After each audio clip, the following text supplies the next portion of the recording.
నదేయం షోడశాక్షరి. శ్రీ విద్యా మంత్రం ఎవరికి అంత సులభంగా ఇవ్వకూడదు. దానికి అధికారం ఉన్న వాళ్ళకే కావాలి కదా.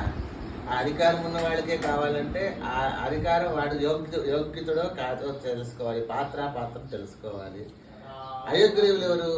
సాక్షాత్తు శ్రీమన్నారాయణుడు, అమ్మవారి సహోదరుడు, మంత్రాధిష్ట దేవత, విద్యాది దేవత.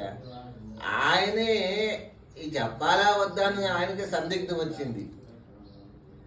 ఇంకా అగస్త్యుల వారు వేడుకున్నారు. ఇలాంటి ఉత్తమ శిష్యునికి ఇవ్వకుండా ఇంకెవరికి ఇవ్వాలి అని ఆయన సందిగ్ధం. కానీ ఆజ్ఞ తీసుకోవాలి కదా. ఆయన అమ్మను అనుష్ఠానం చేసుకున్నారు.